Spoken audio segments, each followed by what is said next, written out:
extraordinary scenes at the MCG. 5 in a row to Richmond. Nobody knows quite what to think. A wry smile by that man. It'll be the bounce, and it'll be the siren.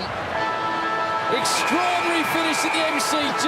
It is a draw to finish the season. A draw in game 407 for that man, Sean Burgoyne. A 4th draw for Alistair Clark. An up and down season for the Hawks, but somewhat exceeded expectations towards the conclusion of the season as an era comes to an end on the back of 17-year and 4-time premiership coach Alistair Clarkson, Liam.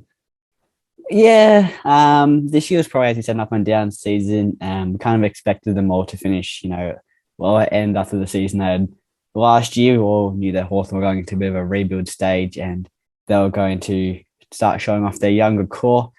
But the last 4 or 5 weeks in particular probably really showed what Hawthorn are about. Many people questioned like their future, how long they're going to be in a rebuild for, and many predicted that they're going to be stuck for years to come. They're not going to be very successful, but with a few injuries to a couple of their senior players, some of the younger guys stood up, as we saw in the last few weeks, as we'll touch on a bit later. But yeah, a bit of an up and down season. They won some they shouldn't have, they lost some they shouldn't have. So all in all, kind of evened out in some terms. But starting off with the positives, what win of theirs caught your eye the most?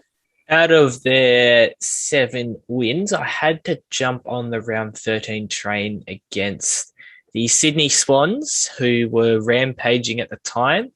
I don't know what their form was before that, but I do recall that they were in some pretty good form. And the Hawks weren't.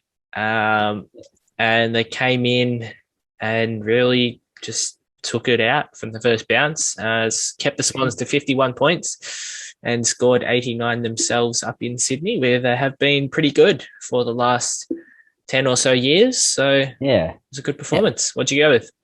I went with probably their second one behind that one. Was round 22 against the Western Bulldogs. The Doggies were coming in. They had had to win to secure the minor premiership, but again, Hawthorn's young core said no, and they kept just 37 points.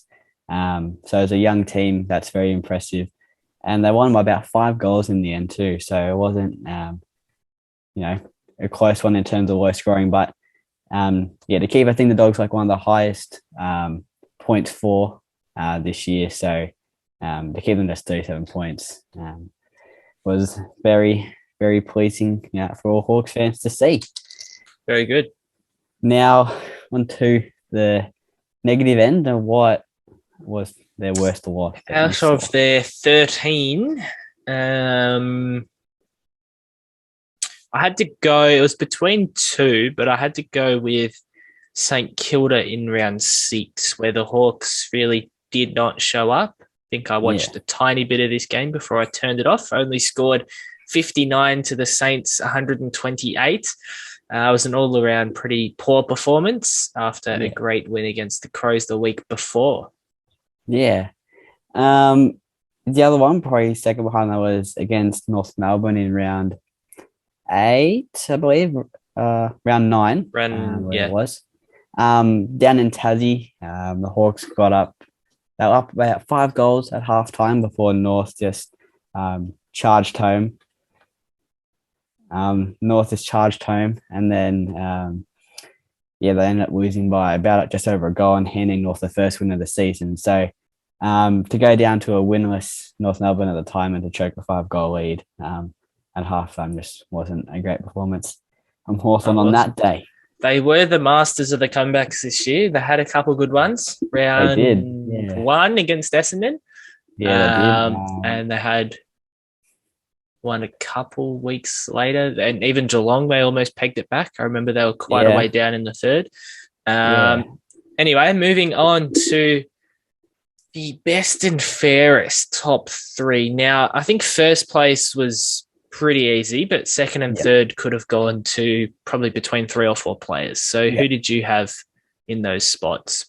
Number 1, as you said, it's pretty hard to go past this man, but Tom Mitchell, the leading most stars in the league this year.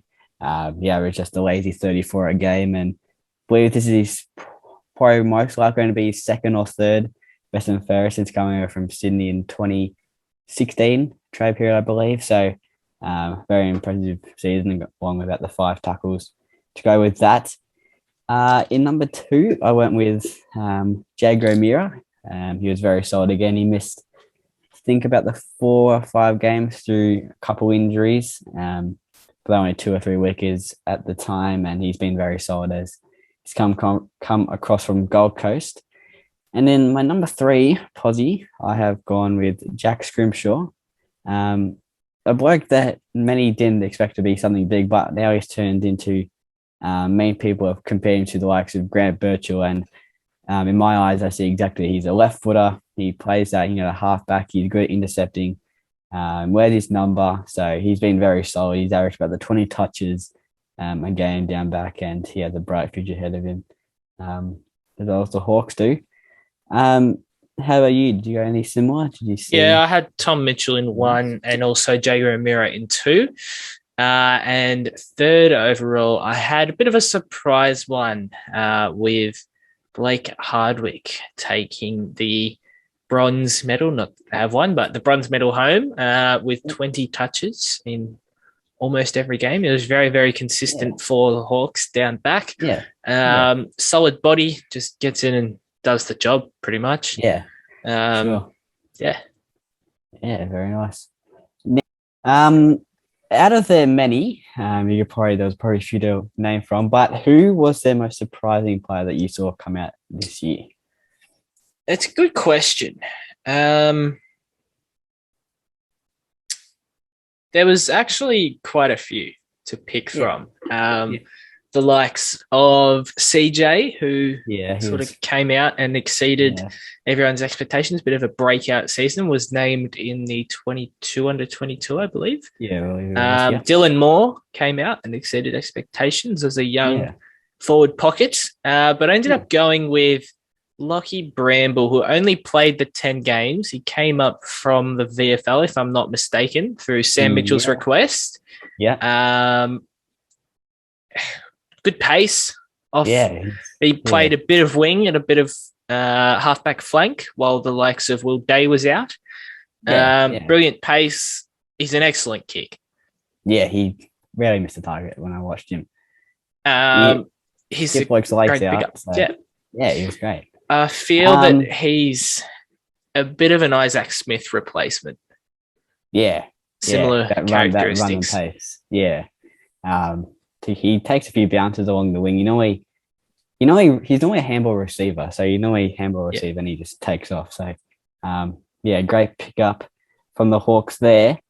I went with the bloke who was probably the most obvious, and that is Chankioth Giath.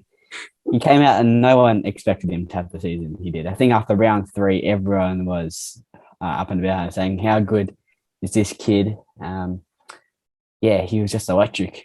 He's great in the air, got great pace. It was just great for Hawthorn. Unfortunately, he's a knee injury to end his season a couple of weeks early. ACL, I believe it was. Yeah, but no doubt he's going to be huge. He'll be fine in January. So he'll be huge for Hawthorn's future in a few years to come. Now, what do you think they need to do this offseason? What do you think Sam Mitchell needs to do? Their backline to me is as good as any young backline in the league. To me. Just as an observation. They have Sicily, who's not really young. He's in the prime of his career, but he's part of the backline. Will Day, who only played a handful of games this year. Scrimshaw, as we touched on, CJ, as we touched on, Hardwick, as we touched on, Granger Barras, their number 3 or 4 pick, something like that. I think, who, again, only played a handful of games because he missed, he had some sort of injury. Impey as well, only played 12 or so games this year.